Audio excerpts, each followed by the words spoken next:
안녕하세요. 저는 30년 넘게 가정의학과 진료를 해온 김하정입니다. 수많은 60대 이상의 부부를 만나며 들었던 가장 흔한 고민은 신체 변화로 인한 친밀감의 단절이었습니다. 오늘은 나이 들면서 몸이 어떻게 변하고 그 변화가 부부관계에 어떤 영향을 미치는지부터 차분히 살펴보려 합니다. 60대에 접어들면 여성의 몸은 자연스럽게 호르몬 분비가 줄어들며 질점막이 얇아지고 건조해집니다. 윤활 작용을 담당하던 분비물도 감소해 작은 자극에도 통증을 느끼기 쉽습니다. 반면 남성은 테스토스테론 감소로 발기 강도와 지속력이 떨어지고 심리적 부담이 더해지면 자신감마저 흔들리게 됩니다. 이러한 변화는 결코 부끄러운 문제가 아닙니다. 생물학적 노화 과정의 일부일 뿐입니다. 문제는 이 신체적 변화가 그대로 심리적 거리감으로 이어진다는 점입니다. 몸이 거부 반응을 보이면 마음도 함께 다치고 그 간극은 점점 커져만 갑니다. 의사로서 저는 먼저 정확한 정보를 전하는 데 힘을 씁니다. 질점막의 탄력 저하, 혈관 밀도 감소, 콜라겐 감소 등은 모두 의학적으로 입증된 사실입니다. 이러한 생리적 변화를 제대로 이해하지 못하면 부부는 서투른 애무와 무시당하는 느낌 사이에서 혼란을 겪게 됩니다. 예를 들어 간단한 입맞춤조차 여성에게는 강한 자극으로 느껴질 수 있습니다. 예전처럼 부드럽게 반응하지 않는 나 자신을 부끄러워하며 일부러 피하거나 얼버무리게 되죠. 남편은 자신의 다가감을 거절당한 것으로 받아들여 자존감이 떨어집니다. 이 거리감은 물리적 거리와 심리적 거리 모두를 의미합니다. 물리적으로 가까이 다가가면 몸이 움찔하고 심리적으로는 이대로 괜찮을까라는 불안감이 꼬리를 물고 이어집니다. 그렇게 두 사람은 점점 서로에게서 멀어집니다. 많은 부부가 이 문제를 사소한 일로 치부하며 대화조차 시도하지 않습니다. 하지만 침묵은 오해를 키울 뿐입니다. 저는 환자들에게 늘 말합니다. 몸의 변화는 자연스러운 것이고 그 변화를 함께 이해하는 것이 가장 큰 배려라고요. 여성의 질점막은 평생 수많은 변화 과정을 겪습니다. 갱년기를 거치며 분비물이 줄어들고 폐경 이후에는 점막이 얇아져 쉽게 찢어지거나 자극을 느낍니다. 질 내 pH 변화는 세균 번식에도 영향을 주어 불쾌감을 유발할 수 있습니다. 남성 또한 나이 들며 음경 해면체에 혈액이 덜 차서 발기가 약해집니다. 순환기, 계통의 노화, 혈관 탄력성, 저하, 당뇨나 고혈압 같은 만성 질환이 더해지면 더욱 심각해집니다. 발기 유지 시간이 짧아지고 과도한 자극 시 통증을 느끼기 쉽습니다. 이런 변화들은 의학적으로 해결책이 있습니다. 적절한 윤활제 사용, 호르몬 대체 요법, 혈관 운동 개선제 등은 성기능 회복에 도움을 줍니다. 하지만 약물만으로 모든 문제가 해결되지는 않습니다. 무엇보다 상호 배려와 신뢰 회복이 선결되어야 합니다. 저는 진료실에서 환자들에게 이렇게 묻습니다. 서로의 몸이 달라진 것을 인정하고 새로운 방식을 함께 시도해 보셨나요? 라고요. 준비되지 않은 방식으로 애무를 시도하면 오히려 방어 본능이 촘촘히 발동합니다. 그 대신 작은 배려 하나가 큰 변화를 만듭니다. 예컨대 손과 입의 위생을 꼭 점검하고 조명은 은은하게 대화로 허락을 구하는 것만으로도 여성의 신경은 크게 풀립니다. 저의 단연간 경험이 말해주듯 그 작은 행동 하나가 부부 사이의 얼음을 녹이는 열쇠가 됩니다. 지금 이 순간에도 많은 부부가 예전 같지 않은 몸을 마주하며 서로를 오해하고 있습니다. 하지만 변화는 두렵기만 한 것이 아닙니다. 오히려 함께 배우고 준비할 수 있는 성장의 기회입니다. 제가 오늘 말씀드린 신체 변화의 진실을 이해하셨다면 다음 단계로 넘어가 부끄러움과 두려움을 어떻게 다룰지 이야기해 보겠습니다. 괜찮습니다. 천천히 함께 걸어갈 수 있습니다. 제가 진료실에서 가장 많이 듣는 말 중 하나는 선생님, 저는 입맞춤을 받을 때마다 얼굴이 화끈거리고 차마 계속할 수가 없어요라는 고백입니다. 이 고백에는 단순한 신체적 불편함을 넘어서는 복합적인 감정이 담겨 있습니다. 바로 부끄러움과 두려움입니다. 생각해보세요. 평생 자신의 몸을 남 앞에서 가감없이 드러낸 적이 얼마나 있을까요? 병원 진단을 위해 잠깐 드러낸 가슴이나 허벅지 외에는 대개는 보여주고 싶지 않은 곳이었습니다. 질 부위는 특히 사적인 감정과 밀접하게 연결된 영역이어서 누군가 나를 보고 있다는 사실만으로도 마음이 움츠러듭니다. 그럼에도 불구하고 배우자에게는 온전한 사랑의 표현으로 내밀어야 한다는 압박이 존재합니다. 사랑하는 사람이니까 몸을 보이는 것이 당연하다는 생각 아래 여성들은 본인의 불안과 부끄러움을 억누른 채 다가오는 손길을 맞이합니다. 그러나 억압된 감정은 막상 행동으로 이어지지 않고 몸을 굳히게 만듭니다. 또 한 가지 두려움이 있습니다. 예전 팟 1에서 말씀드린 대로 폐경 이후 질점막이 얇아지고 건조해지면 마찰로 인한 통증을 느끼기 쉽습니다. 이 통증은 가벼운 따가움으로 시작해 찢어지는 듯한 고통으로 번질 수 있습니다. 한번 통증을 경험하면 그 충격이 몸에 각인되어 다음 순간에도 다시 아플까봐 자동으로 방어 기제가 작동합니다. 이때 두려움은 단순한 통증의 기억을 넘어섭니다. 혹시 냄새가 나진 않을까? 이 동작이 불편하다고 하면 남편이 상처받지 않을까? 같은 걱정이 머릿속을 가득 채우죠. 저는 환자들에게 이렇게 묻습니다. 만약 통증이 두려워 눈을 감지 못한다면 그 두려움을 대화로 풀어보셨나요? 대부분은 대답합니다. 그럴 용기가 없었어요. 부끄럽고 두려워 아예 입을 떼지 못했던 겁니다. 실제로 한 62세 여성 환자는 관계 중에 통증을 느낄 때마다 숨이 멎을 것 같다고 표현했습니다. 그 환자는 수업 시간에 내 몸에 손을 대기 전 최소한 그곳이 안전하다는 말 한마디만 들었어도 마음이 훨씬 편했을 거라고 말하더군요. 이 경험을 통해 깨달았습니다. 두려움은 결국 정보의 부재와 심리적 준비 부족에서 옵니다. 의학적으로도 우리가 두려움을 줄이는 방법은 분명합니다. 첫째, 윤활제를 충분히 사용해 마찰을 최소화하는 것입니다. 둘째, 사전에 짧게라도 마사지나 천을 높이는 방법으로 혈류량을 늘려주는 것입니다. 셋째, 애정 표현 전 예고를 통해 뇌가 찌는 통증이 아니라 편안한 접촉이라고 인식하도록 유도하는 것입니다. 이 세 가지 조치를 통해 통증과 두려움을 크게 줄일 수 있습니다. 그런데 제가 더 강조하고 싶은 것은 감정적 예고입니다. 손끝을 그녀의 허벅지 안쪽에 살짝 대고 이제 살짝 배를 쓰다듬어도 될까? 라고 물어보는 순간 여성의 뇌는 이건 공격이 아니라 배려구나라고 판단합니다. 이 예고는 단순한 대화와는 다릅니다. 내가 네 몸과 감정을 존중하고 있으니 안심해도 된다는 메시지를 전하는 일종의 라벨링입니다. 여성은 신체가 반응하기 전에 마음이 먼저 반응하는 존재입니다. 심리학 연구에 따르면 안전하다고 느낄 때 옥시토신 호르몬이 분비되어 불안이 감소하고 친밀감이 증가한다고 합니다. 즉, 부끄러움과 두려움을 해소하는 가장 빠른 길은 심리적 안전감을 형성하는 것입니다. 어느 부부 이야기가 생각납니다. 68세, 남편분은 언제나 서두르며 다가왔습니다. 바로 이 순간을 위해 내가 기다렸어. 라는 말과 함께 허리춤을 잡고 돌진하다 보니 아내는 매번 통증과 놀람을 느꼈습니다. 결국 부부관계는 서먹해졌고 둘은 점점 대화를 피하게 되었습니다. 그런데 제가 제안한 것은 아주 단순했습니다. 오늘 밤은 조명도 낮추고 천천히 숨을 맞춰보시겠어요? 그날 밤 두 사람은 서로의 호흡을 듣고 눈을 마주치며 침대 위에 누웠다고 합니다. 입맞춤은커녕 두 손을 마주잡고 부드럽게 손등을 쓰다듬는 것부터 시작했죠. 아내는 그 소소한 접촉에서 안전을 느꼈고 다음날 스스로 조금 더 가까이 와도 될 것 같아라고 말했습니다. 이처럼 부끄러움과 두려움을 해소하는 핵심은 속도 조절과 감정적 허락기입니다. 의료 전문가로서 저는 환자들에게 늘 권합니다. 두려움이 남아있을 때까지 기술을 연습하지 마세요. 그 대신 두려움을 해소하는 대화를 먼저 시도하세요. 이 원칙 하나만 잘 지켜도 많은 부부가 다시금 따뜻한 친밀감을 되찾을 수 있습니다. 여기서 한 가지 더 짚고 넘어가면 좋겠습니다.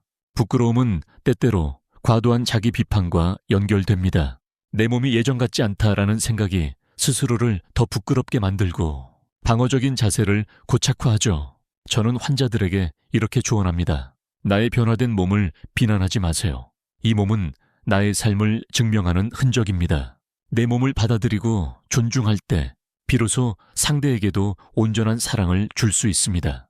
장기적으로 볼 때 두려움과 부끄러움을 극복하는 과정은 단순한 성생활 개선을 넘어 부부 신뢰 회복과 정서적 친밀감 강화로 이어집니다.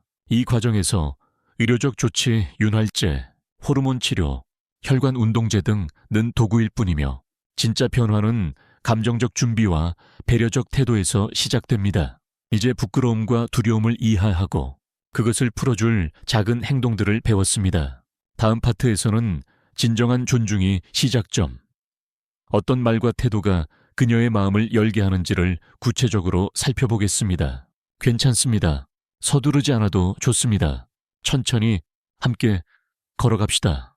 제가 가장 강조하는 원칙 중 하나는 존중이야말로 모든 친밀감의 출발점이라는 점입니다. 사실 많은 남성분들이 입맞춤이나 애무를 펼칠 때 그것을 단순한 성적 행위로만 인식합니다.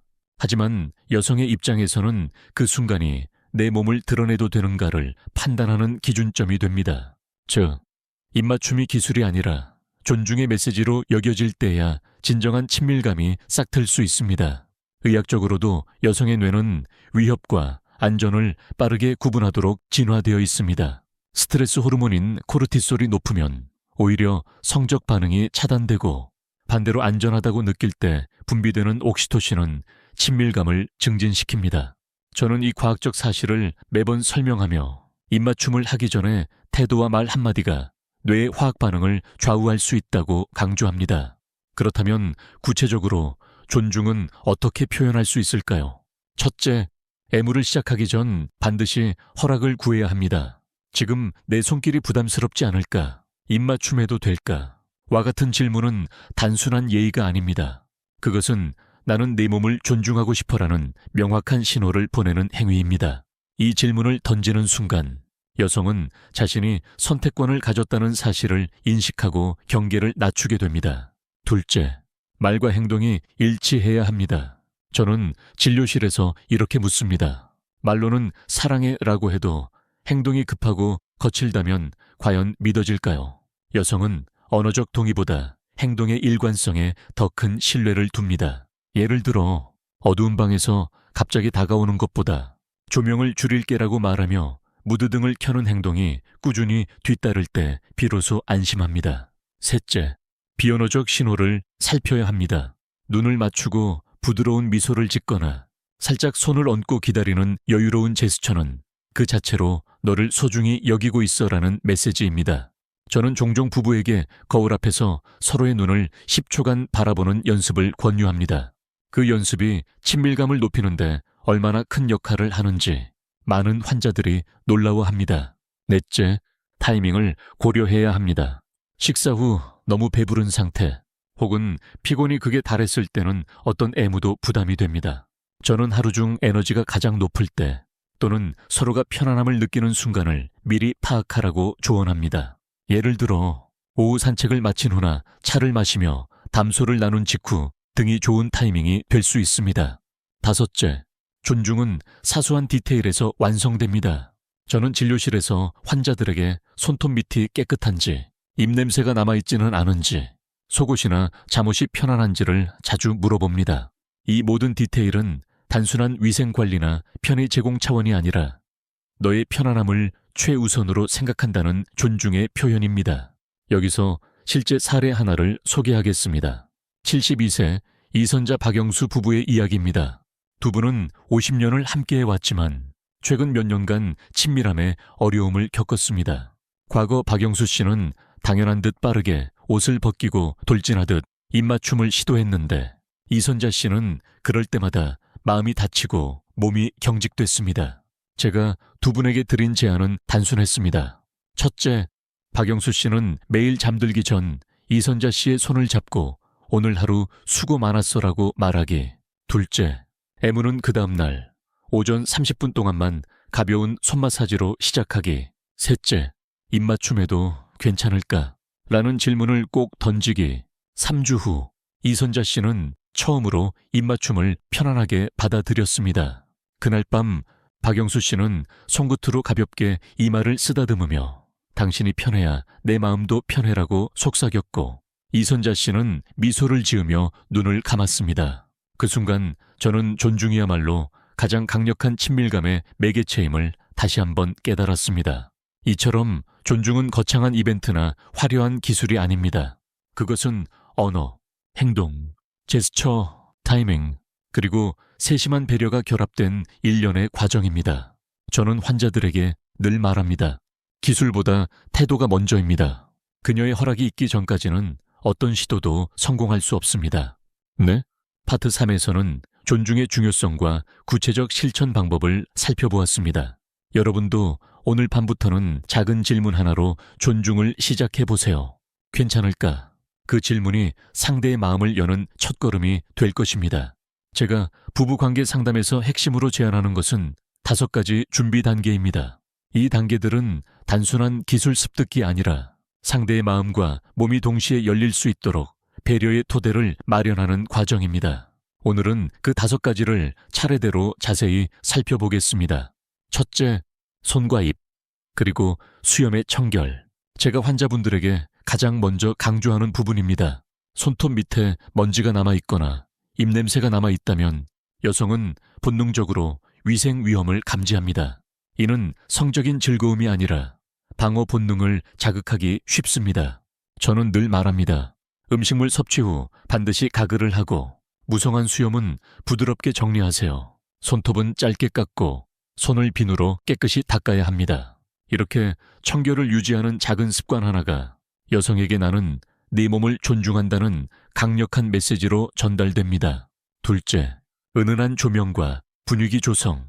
흔히 무드등이나 간접 조명으로 불리는 은은한 빛은 심리적 안정감을 높입니다. 갑작스러운 밝은 형광등 아래에서는 누구나 긴장하기 마련이죠. 저는 진료실에서 조언합니다. 두꺼운 커튼을 치고 침대 머리맡에 작은 스탠드를 켜세요. 라벤더 향초나 은은한 디퓨저도 도움이 됩니다. 이렇게 조도를 낮추고 냄새를 함께 관리하면 여성은 공간 전체를 안전지대로 인식하고 몸의 긴장을 풀게 됩니다. 셋째, 접촉 전 간단한 대화로 허락 구하기. 평범해 보이지만 가장 강력한 준비 단계입니다. 지금 이 정도 손길이 부담스럽진 않을까? 입맞춤해도 될까? 같은 짧은 질문은 단순한 예의가 아닙니다. 그것은 곧 나는 네 감정을 존중할 준비가 되어 있다는 신호입니다. 저는 환자분들께 이렇게 설명합니다. 이 한마디만으로도 여성의 뇌는 위협 대신 배려를 선택하게 됩니다. 실제로 이 질문을 습관화한 부부는 거절 대신 좋아라는 대답이 훨씬 자주 돌아온다고 보고합니다. 넷째, 촉감 순서와 강도 조절. 여성은 자극의 순서와 예측 가능성을 중요하게 여깁니다. 저는 종종 이렇게 말합니다. 갑작스러운 혀 자극보다 먼저 손끝으로 옆구리, 허벅지 안쪽을 천천히 어루만지세요. 그 리듬이 그녀의 감정이 움직이는 신호를 만들기 시작합니다. 그리고 자극 강도는 미세하게 조절해야 합니다. 처음에는 가벼운 터치로 시작해 반응을 살피고 그녀의 신체 언어에 맞춰 강도를 높여가는 것이 안전합니다. 이 과정에서 예측 가능한 흐름을 유지하면 여성은 스스로 마음의 문을 조금씩 열게 됩니다. 다섯째, 성기 중심이 아닌 감정 부위 접근. 많은 남성은 본능적으로 성기를 향해 직진하지만 여성은 감정이 깃든 부위에 먼저 반응합니다. 허리, 말, 허벅지 안쪽, 쇄골 주변 등이 대표적입니다. 저는 임상에서 이렇게 조언합니다. 먼저 손끝으로 그녀의 감정 부위를 어루만지며 나는 네 마음을 느끼고 싶어 라는 제스처를 보내세요. 이러한 접근은 단순한 신체적 자극을 넘어 감정적 유대감을 강화하는 역할을 합니다. 이후에 성기 자극으로 자연스럽게 전환하면 여성은 훨씬 더 편안하게 그 과정을 받아들입니다. 이 5가지는 결코 복잡하지 않습니다. 오히려 쉬운 것들이 가장 강력하다는 것이 제 경험입니다. 실제로 75세 이모 씨 부부는 이 단계를 적용한 뒤 3주 만에 관계 횟수가 2배로 늘었습니다. 이모 씨는 처음 손끝이 닿는 순간 50년 세월 동안 굳어있던 벽이 무너지는 듯 했다고 말했습니다.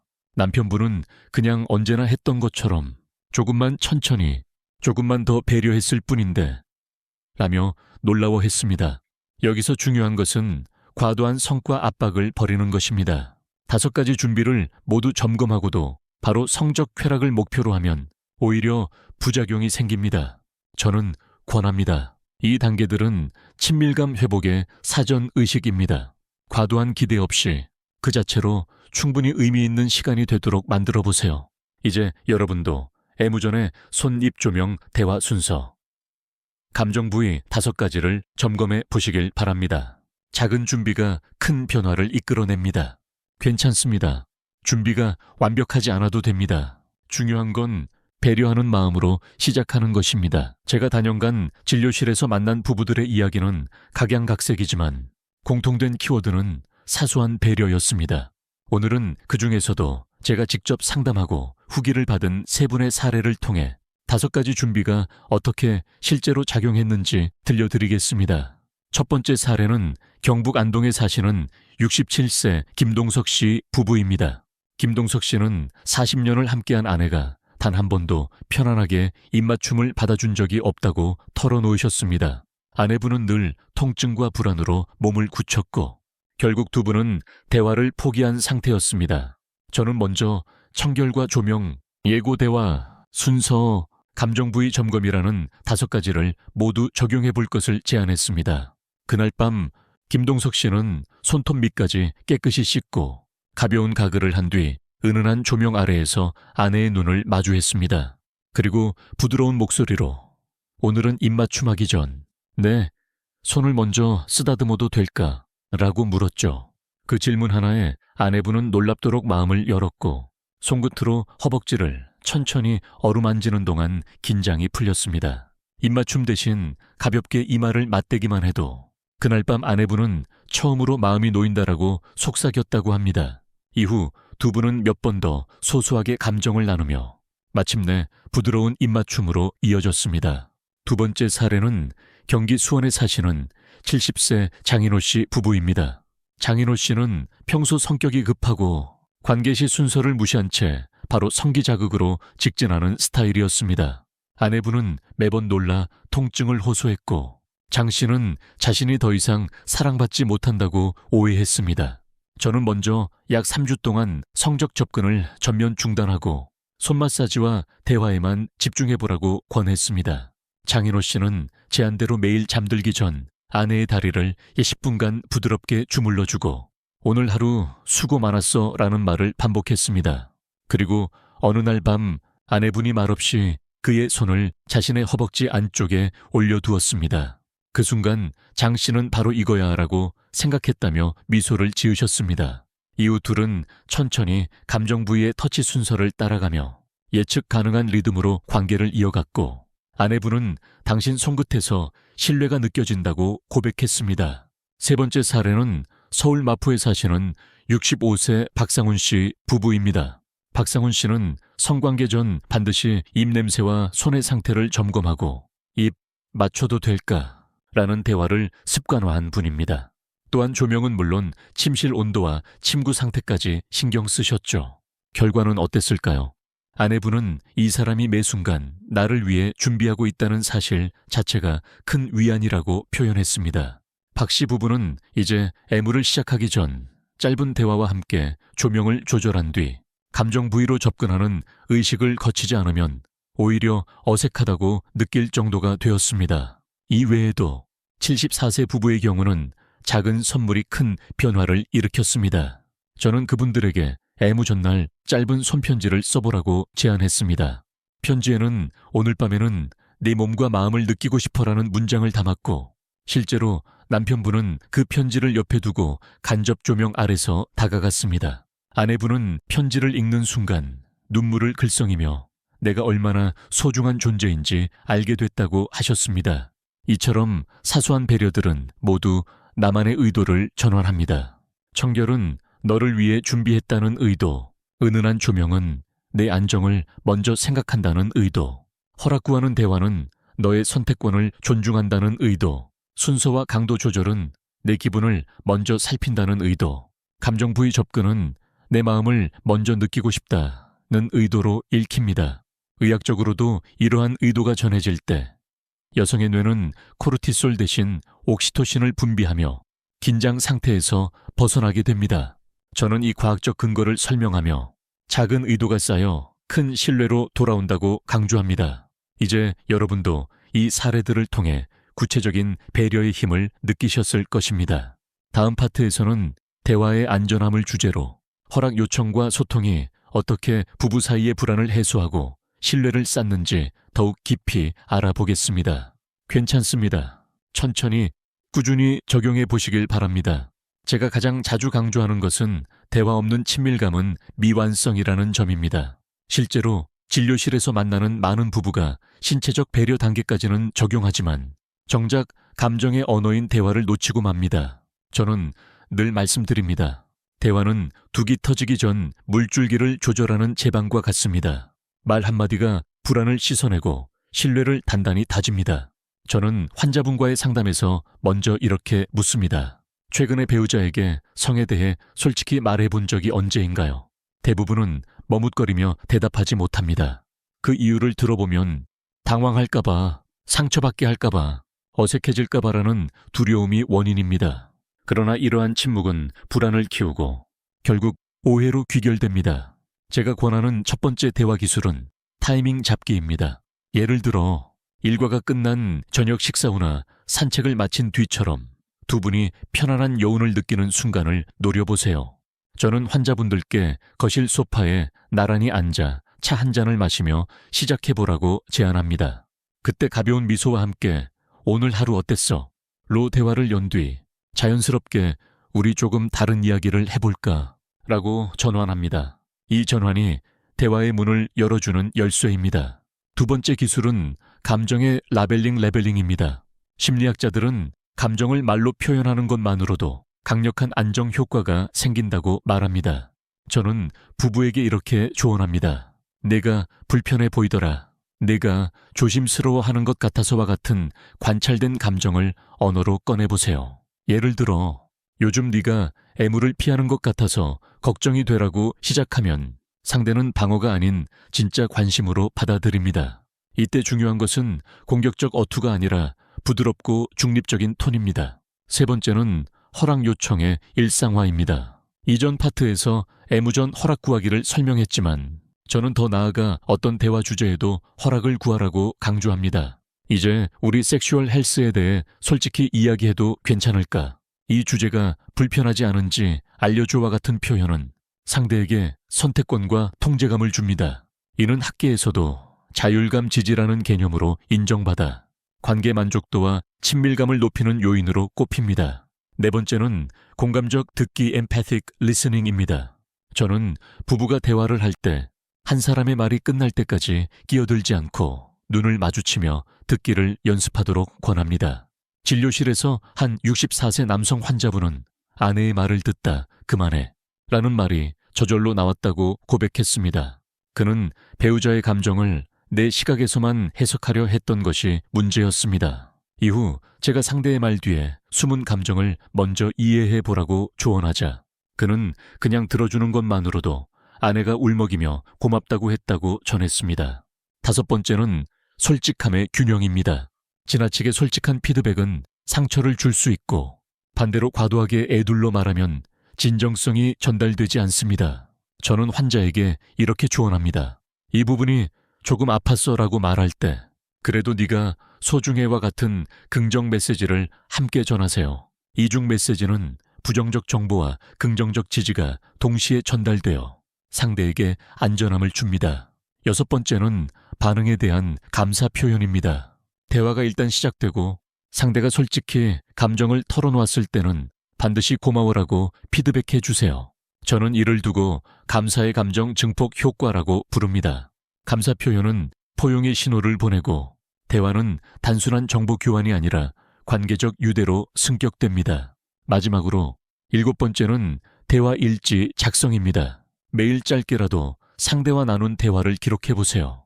오늘 이런 대화를 나눴고 이런 느낌이었어를 서로 공유하면 대화의 흐름과 감정 변화를 관찰할 수 있습니다. 실제로 이 방법을 도입한 부부는 4주 만에 솔직 대화 시간을 평균 5분에서 10분으로 늘렸고 관계 만족도가 크게 향상되었습니다. 이 모든 대화 기술은 결국 안전함을 만든다는 공통점을 가집니다. 제가 진료실에서 여러 부부에게 확인한 바에 따르면 허락 구하기와 공감적 듣기를 습관화한 커플은 평소 대화에서 불안이 60% 이상 감소했다고 보고했습니다. 그만큼 말의 힘은 강력합니다. 이제 여러분도 대화의 안전함을 만드는 기술을 배웠습니다. 오늘 밤 작은 질문 하나로 시작해보세요. 우리 조금 솔직히 얘기해볼까? 그 질문이 여러분 부부의 새로운 친밀감을 여는 시작이 될 것입니다. 이번 여정을 통해 우리는 신체 변화와 감정적 장애물을 이해하고 사소한 배려와 대화의 안전함이 부부 친밀감을 어떻게 회복시키는지 살펴보았습니다. 이제 제가 여러분과 나눌 마지막 이야기는 새로운 친밀감의 의미입니다. 이는 단순히 성적 행위의 재개가 아니라 서로를 향한 신뢰와 사랑이 한층 깊어진 관계를 말합니다. 제가 만난 한 환자 부부를 떠올려 봅니다. 69세 이경자 김태훈 부부는 폐경과 만성질 건조로 인해 관계를 거의 포기할 지경이었습니다. 김태훈 씨는 아내를 더 이상 불편하게 하고 싶지 않다며 따로 자는 시간이 길어졌죠. 이경자 씨는 내가 매력 없는 사람이 된 것 같다는 상실감에 괴로워했습니다. 저는 5가지 준비와 대화 기술을 소개하며 작은 실천부터 요청했습니다. 그날 밤 김태훈 씨는 5가지 준비를 모두 점검했습니다. 손을 씻고 가글을 한 뒤 은은한 조명 아래서 이경자 씨의 손을 잡고 속삭였습니다. 오늘은 네가 가장 편한 방식으로 시작해보자.